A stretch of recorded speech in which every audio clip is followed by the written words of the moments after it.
Powerful Nerdcast assembles! Stay dandy, baby.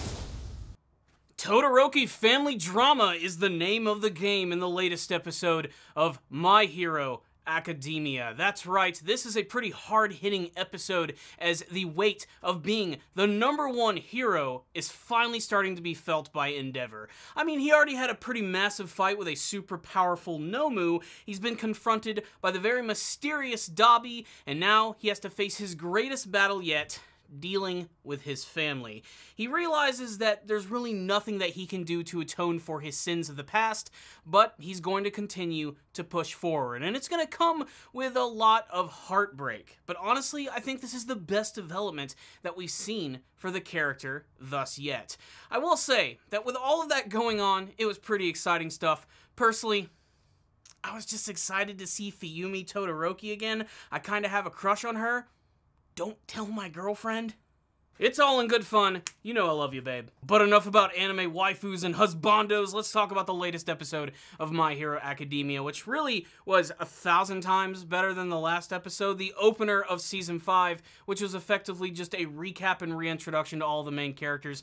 We finally get back to the meat of My Hero Academia in this episode, and it was equal parts the Todoroki family as well as Deku. They follow up on that big scene from the end of the last season where within his mind or some weird space, he actually gets to see all of the previous users of the One for All technique, as well as seeing a creepy vision of All for One and his younger brother, and getting to see the day when he was infused with that power for the very first time. Basically, again, firmly establishing that Deku's journey in using this power has only just begun, and it's only going to get more difficult from here. But most of the episode is actually dedicated to everything that's going on with Endeavour and his big final battle with that Nomu, and Dobby just sort of showing up out of nowhere. And this scene was really creepy, as it looks like he was preparing to take on both of them at once, when suddenly, like a freaking rabbit goddess, she comes out of the sky. Mirko, who I can already tell is going to be a massive fan favorite character. That's because she's a super-powered muscular woman who looks like a rabbit. She's just going to be loved simply on that premise alone, but she's also just a really badass type of character. She has a really fun and boisterous and loud personality, and it is established that since Dobby decides he's going to escape when she shows up, that she is pretty damn powerful. He was willing to go up against Endeavour and Hawks, but the minute the frickin' big old rabbit woman shows up, fuck that shit. Frankly, I wouldn't want to mess with Mirko anyway. She looks like she would crush my head like a watermelon between her thighs. But then the episode tries to mess with our minds a little bit by showing that Hawks apparently has some sort of affiliation with the League of Villains. It looks like he's actually teamed up with Dobby.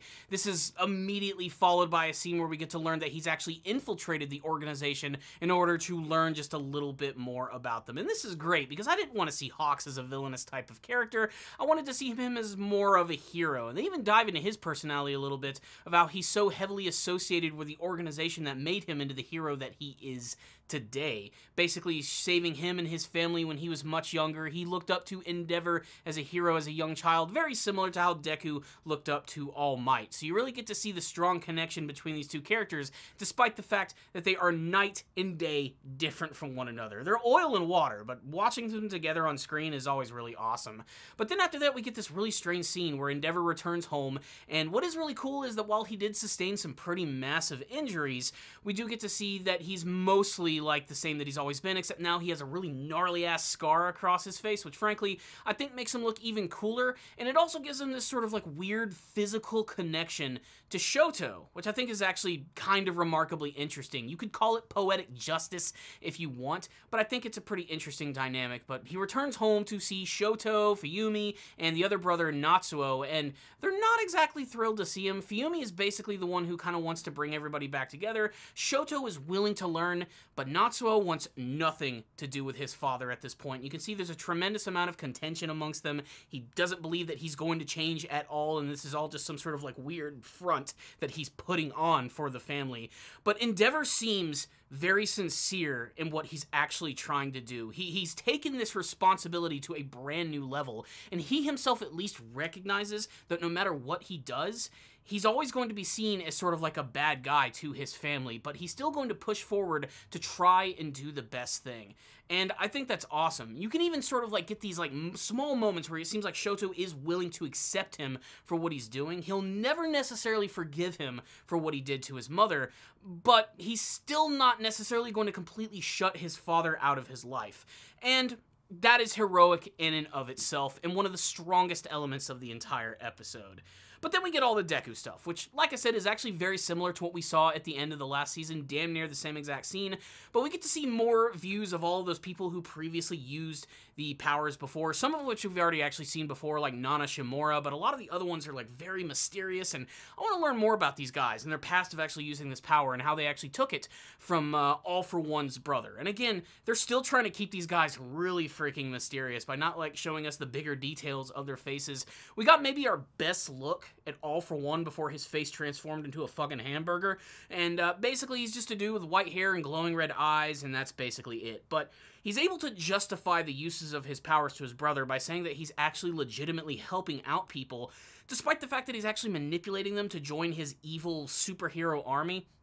An example is if there's these two guys. There's this one dude who has no powers and this other guy who has powers, which basically make him look like a monster and has sort of ostracized himself from his family. So what he does is he actually takes the powers from one guy and gives it to the other, basically giving these guys both what they want. A man who wants power and a dude who doesn't want this power at all. And he tries to use this to justify his ability of using all these things and creating like this massive army.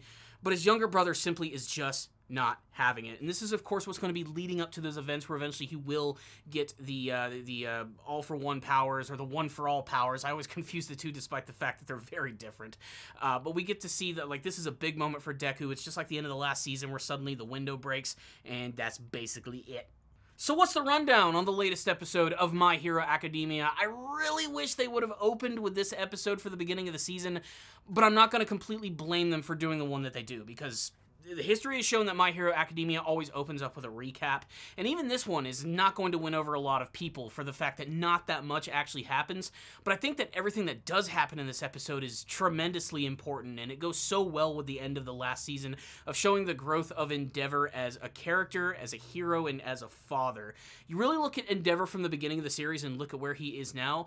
While he's still loud and gruff and gets really pissed off easily, he's a completely different character, and that is good characterization as far as I'm concerned.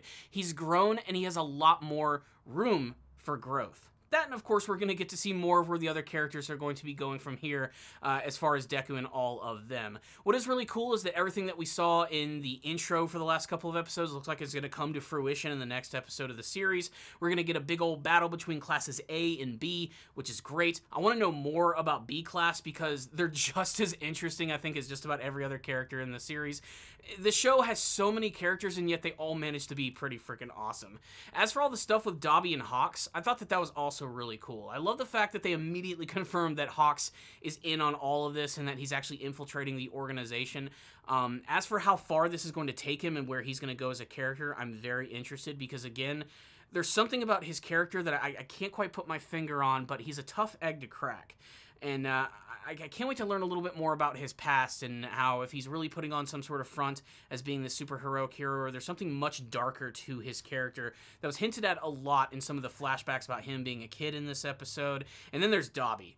Just every single time the character's on screen, he's just freaking awesome and engrossing and cool. There's a great scene where he's like hanging out by this dock and he's reminded of that time when he was battling against Snatch, and he's reminded of like the things from his past, but you don't quite know what it is. It's all mysterious and crazy. He starts bleeding from one of like his weird Frankenstein eye things. It's just freaky. The character is just scary, plain and simple. I still think there's a massive connection though between him and Endeavour.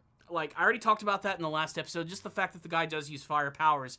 But this episode does establish, too, that there are other characters in the series who do use fire abilities as well. So he simply could just be someone like that. But I feel there's some sort of connection here. If it's not a family thing, there's some sort of weird, like, fire connection between these characters that I think is going to connect them at some point. I don't know. I just think it's awesome, especially the way that he really had it out for Endeavour, which, correct me if I'm wrong, I think they actually said his name for the very first time in this episode, and if I remember, I think it's Enji Todoroki, which... that's kind of cool. We finally get a, a name for the character. NG Endeavour, it kind of works. It's kind of cool. Otherwise, I thought this was another great start to the next season of the show. I'm excited for Class A versus Class B. I think it's going to be really exciting stuff. I love when they go through these crazy exercises just to see all of the different matchups and fights that we're going to see. As for what this tournament is going to be, I don't know what it's going to entail, but I'm very excited for all this stuff. I am pumped, and I loved this episode. It had so many amazing elements and surprises with Hawks and Dobby and Endeavour and Deku, and even the return of Mirko. Even though it was a very short scene, I hope to see more of her character in the future. She's very popular, apparently, amongst the fan base, so I can't wait to see why, but I'm already seeing it just in the small scenes that she's in. She's got a big personality and really cool powers and a great design. Otherwise, solid episode across the board. Production value, I thought it was a pretty solid looking episode with amazing character design, something that the series has always excelled at. Some really great dramatic moments and more teases for the future. What's not to love? I loved this episode. I'm giving it a 5 out of 5. But I'd love to get your thoughts on it, and you can sound off in the comment section below telling me what you thought about this episode and what you hope to see from the future of Season 5 of My Hero Academia. So thank you guys so much for watching this video. Please subscribe to the channel for more videos just like this one. If you did like this video, take a moment, hit that like button. Helps out these videos so freaking much. I also want to take this time to thank all of my patrons.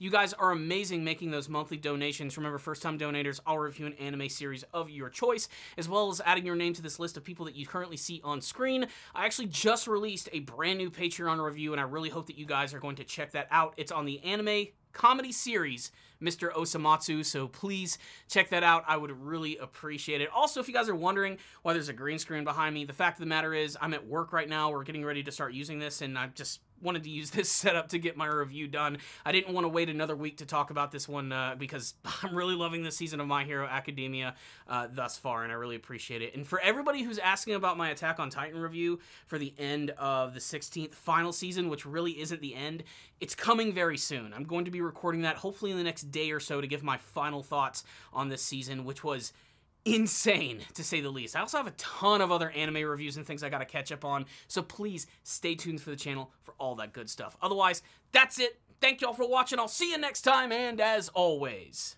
stay down there, baby.